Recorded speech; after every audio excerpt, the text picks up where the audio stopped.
चतुर्थी की पूजन में जो आप आखा दाना रखते हो, गेहूँ वगैरह कुछ भी जो भी रखते हो, उसकी बड़ी महत्वता होती है महाराज। यहाँ तक कहा गया है, चतुर्थी की कथा तो आप लोग पढ़ते होंगे, जो लोग पढ़ते हैं उनको मालूम होगा। चतुर्थी की कथा में लिखा है, चौथ माता के व्रत में वर्णन किया गया है कि वो आखा दाना जो रखा जाता है, मान लो कोई जरूरी काम होता है तभी आखा दाना को रखा जाता है, संभाल के रखते हैं कि हम इस काम के लिए जा रहे हैं और हमारा ये कार्य सफल होना चाहिए। तो जिसने चतुर्थी का व्रत करा है, जिसने चंद्रदेव का पूजन करा, चतुर्थी का व्रत करा, वो गणेश जी से विनती करके वहाँ से 2-4 आखा दाना उठा ले, और जो व्यक्ति का काम अटक रहा है अपने ही घर का, पर दूसरे कुल को नहीं देना, अपने ही कुल के अंतर्गत जो काम अटक रहा है उसकी जेब में, उसके पल्लू में उस चीज़ को रख दिया जाए।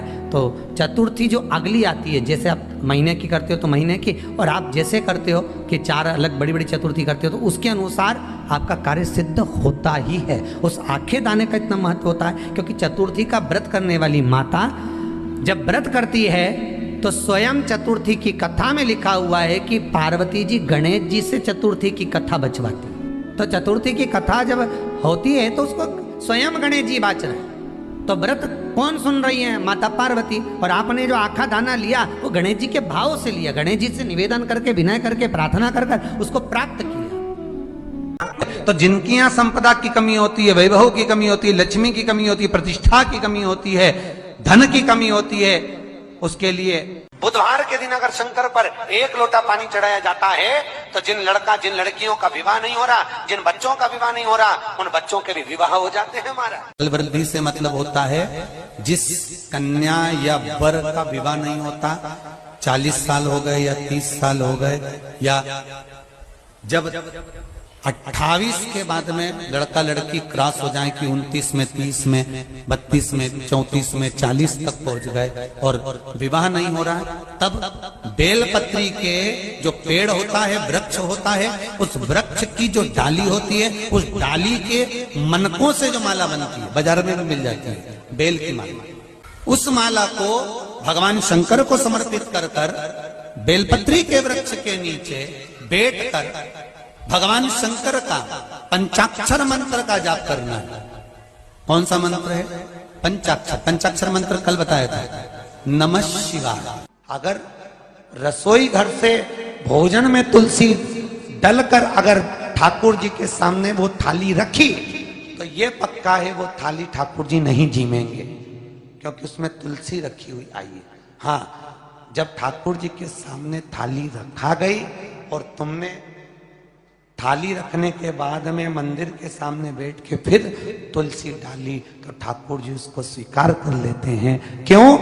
क्योंकि 33 करोड़ देवी देवता एक जगह पर विराजमान हैं। जब हम थाली रखते हैं, प्रथम देव उस भाग को ग्रहण कर ले। जब तक तुलसी डालते हैं, प्रथम देव अपनी दृष्टि हटा लेते हैं।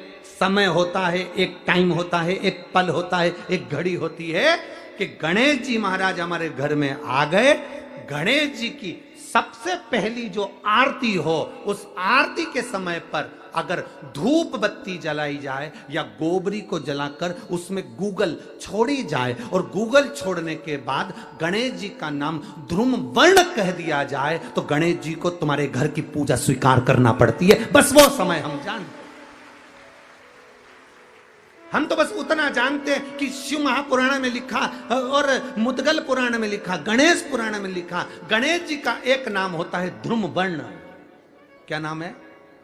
ध्रुम वर्ण गणेश जी का एक नाम होता है। जब हम धूप जलाकर और धूप लगाने के बाद में गणेश जी की सबसे पहली आरती करने के पहले अगर हम सबसे पहली आरती गणेश जी की कर रहे हो, अपने घर में स्थापना कर रहे हो, बिठा रहे हो, और तुम चाहते हो कि गणेश जी मेरे घर में आके मेरी पूजा को स्वीकार करें और जो मांगू मेरा गणेश मुझे दे 10 दिन के अंदर, तो पहला नाम लेकर पुकार लेना, ध्रुम वर्ण विनायक बैठो, बस काम हो गया। वो फिर ही होकर आता। सुंदर जोड़ी थी शंकर और पार्वती की, सही है कि गलत है?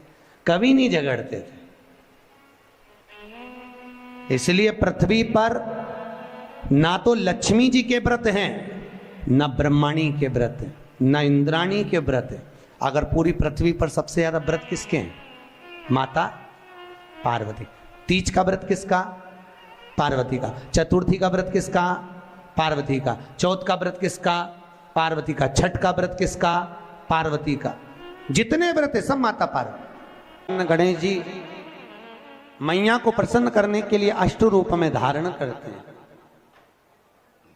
8 रूप भगवान गणेश जी ने धारण किए। एक मयूरेश्वर गणेश, दूसरा सिद्धि विनायक, तीसरा बल्लालेश्वर, फिर वरद विनायक, फिर चिंतामणि, फिर गिरजात्मज, फिर भगवान गणेश विघ्नेश्वर अष्ट विनायक, फिर महागणपति। ऐसे गणेश जी के अष्ट नाम हुए। उस समय तिजोरी के अंदर जो गणेश की प्रतिमा रखी जाती है किस नाम से रखी जाती है? तो तिजोरी में हम जो गणेश की प्रतिमा रखते हैं वो वरद विनायक के नाम से रखते हैं। कौन सा गणेश? वरद। वरद विनायक के नाम से तिजोरी में गणेश रखते हैं।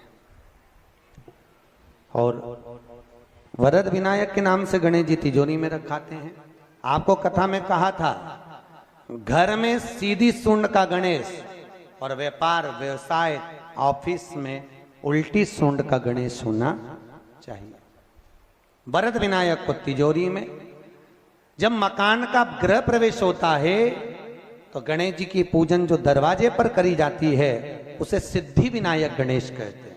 कौन सा गणेश? सिद्धि विनायक। जब हम घर में शुभ कार्य हो, बंदर बाल लगाएं, कोई दरवाजे पर शुभ लाभ लगाएं या स्वस्तिक बनाएं या माताएं दरवाजे पर रंगोली डाले तो उसी समय पर सिद्धि विनायक के नाम से रंगोली डालना चाहिए। तो घर में लक्ष्मी बढ़ती है, सिद्धता बढ़ती है। याद रखिए, कभी भी गणेश जी को, मिट्टी के गणेश जी लाते हो भादो महीने में, तो विसर्जन करो तो विसर्जन के समय पर 2 बिंदी, एक कंकु की एक हल्दी की, दीवार पर जरूर लगा देना चाहिए। क्यों? क्योंकि गणेश जी हमारे यहाँ आते हैं तो रिद्धि सिद्धि के साथ आते हैं, पर जब गणेश जी जाते हैं अगर हम बिंदी नहीं लगाते हैं तो गणेश जी अपनी रिद्धि सिद्धि को साथ में लेकर चले जाते हैं। पति के साथ पत्नी वापिस चली जाती है। जब हम बिंदी लगाते हैं तो उसका मतलब होता है कि हमारे घर की बहू हमारे घर में रहे, बेटा भले भ्रमण के लिए जाए। तो गणेश जी जाते हैं, रिद्धि सिद्धि घर में रह जाती है। इसलिए रिद्धि सिद्धि को घर में रखने के लिए 2 बिंदी लगाना चाहिए, एक कुंकू की, एक हल्दी। रिद्धि सिद्धि। गणेश जी की प्रियता है दुर्वा। क्या प्रियता है? दुर्वा।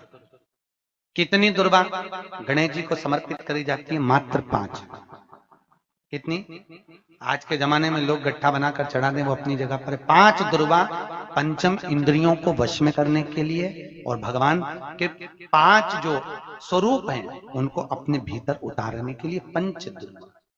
और दुर्वा में भी 3 गांठ। जब दुर्वा समर्पित करी जाती है तो उसमें नीचे दुर्वा की डंडी पर गांठ रहती है, 3 छोटी छोटी गांठें होना चाहिए। चतुर्थी का जो व्रत करने वाली होती हैं, जो चतुर्थी का पूजन करने वाली होती हैं, उनके भीतर का एक भाव होता है कि जैसे ही शाम का समय आए चंद्रदेव का पूजन करें। चंद्र जब प्रकट हो जाए, कलश भर लिया, उसके नीचे आखा दाना रख दिया, चावल गेहूं जो भी आप रखते हो पूजन के लिए, ऊपर पात्र आदि रख दिया, जलाशय, फिर अपन ने घी का दिया लगाकर पूजन भी कर ली। तो जो चतुर्थी का पूजन करने वाली होती है, जो चतुर्थी का नियम व्रत धारण करने वाली होती हैं, बड़ी बड़ी चतुर्थियां करती हैं या उसका नियम धारण करती हैं, तो चतुर्थी का जो पूजन करती है वो किस चीज के लिए होता है? केवल संतान, पुत्र, परिवार, हमारा कुटुंब, हम जिस कुल में हैं, हमारा कुल वैभव की ओर बढ़े, संपदा की ओर बढ़े और उसकी आयु बढ़े, उसकी आयु बढ़े, वैभव बढ़े। बहुत ध्यान दीजिएगा महाराज। चतुर्थी की पूजन में जो आप आखा दाना रखते हो, गेहूं वगैरह कुछ भी जो रखते हो, उसकी बड़ी महत्वता होती है महाराज। यहां तक कहा गया है, चतुर्थी की कथा तो आप लोग पढ़ते होंगे, जो लोग पढ़ते हैं उनको मालूम होगा। चतुर्थी की कथा में लिखा है, चौथ माता के व्रत में वर्णन किया गया है कि वो आखा दाना जो रखा जाता है, मान लो कोई जरूरी काम होता है तभी आखा दाना को रखा जाता है, संभाल के रखते हैं कि हम इस काम के लिए जा रहे हैं और हमारा ये कार्य सफल होना चाहिए। तो जिसने चतुर्थी का व्रत करा है, जिसने चंद्रदेव का पूजन करा, चतुर्थी का व्रत करा, वो गणेश जी से विनती करके वहां से 2-4 आखा दाना उठा ले और जो व्यक्ति का काम अटक रहा है अपने ही घर का, पर दूसरे कुल को नहीं देना, अपने ही कुल के अंतर्गत जो काम अटक रहा है उसकी जेब में, उसके पल्लू में उस चीज को रख दिया जाए। तो चतुर्थी जो अगली आती है, जैसे आप महीने की करते हो तो महीने की, और आप जैसे करते हो कि 4 अलग बड़ी बड़ी चतुर्थी करते हो तो उसके अनुसार आपका कार्य सिद्ध होता ही है। उस आखे दाने का इतना महत्व होता है क्योंकि चतुर्थी का व्रत करने वाली माता जब व्रत करती है तो स्वयं चतुर्थी की कथा में लिखा हुआ है कि पार्वती जी गणेश जी से चतुर्थी की कथा बचवाती। चतुर्थी की कथा बाची किसने थी? स्वयं गणेश जी महाराज ने। और सुनी किसने थी? माता पार्वती। बाचने वाले गणेश जी थे, सुनने वाली माता पार्वती थी। तो चतुर्थी की कथा जब होती है तो उसको स्वयं गणेश जी बाच रहे हैं। तो व्रत कौन सुन रही है? माता पार्वती। और आपने जो आखा दाना लिया वो गणेश जी के भाव से लिया, गणेश जी से निवेदन करके, विनय करके, प्रार्थना कर उसको प्राप्त किया। जितने आस्था चैनल पर कथा सुन रहे हो, जितने फेसबुक और यूट्यूब पर सुन रहे हो, और जितने इस छत्तीसगढ़ की पावन धरा पर बैठकर सुन रहे हो, बहुत सावधानी से सुनना। एक छोटा सा कपूर का टुकड़ा जब आरती में जलाया जाता है तो ये कपूर क्यों जलाते हैं? इस कपूर का महत्व क्या है? इस कपूर का कारण क्या है? ये कपूर है कौन जिसको हम आरती में जलाते हैं? क्या जरूरत इस कपूर को आरती में जलाने की? क्या जरूरत इसको यज्ञशाला में जलाने की? क्या जरूरत है इस कपूर को पूजन में जलाने की? स्वयं गुरु बाबा कहते हैं यदि कोई आरती में, पूजन में, घर में एक कपूर का टुकड़ा आरती के बाद में जब समर्पित करेगा तो उसको अश्वमेध यज्ञ का पुण्य प्राप्त हो जाएगा। अश्वमेध यज्ञ के पुण्य को पाने के लिए कपूर का टुकड़ा आज भी आरती में जलाया जाएगा। एक कपूर का टुकड़ा सुख का, इसीलिए हमारे यहाँ शास्त्र कहता है महाराज, जब आपको घर में अगर ऐसा लगने लगे कि 15 दिन से बहुत बेचैनी है, बहुत दुख तकलीफ लग रही है, कोई ना कोई बीमार पड़ रहा है, कुछ ना कुछ तकलीफें लग रही है, तो एक पीपल का पत्ता ले लो, उसके ऊपर एक कपूर का टुकड़ा ले लो, सारे घर में घुमाकर उसको दरवाजे के बीच मध्य में जलाकर रख दीजिए। थोड़ी सी जला 20 से 25 मिनट के अंदर मकान में एनर्जी वापिस आ जाएगी, उस भवन में एनर्जी वापिस प्राप्त हो जाएगी। 20 से 25 मिनट के अंदर एनर्जी वापस। लग रहा है कि यहाँ नेगेटिव है तो उसको पॉजिटिव बनाया जा सकता है। रात को 12 बजे शंकर जी के मंदिर में शिवलिंग पर चढ़ी हुई बेलपत्री को उठाकर शंकर मंदिर का शिखर देखकर चबा चबा कर खा लीजिए। आपके पांव के घुटने बदलने की जरूरत नहीं पड़ेगी, ऑपरेशन की जरूरत नहीं।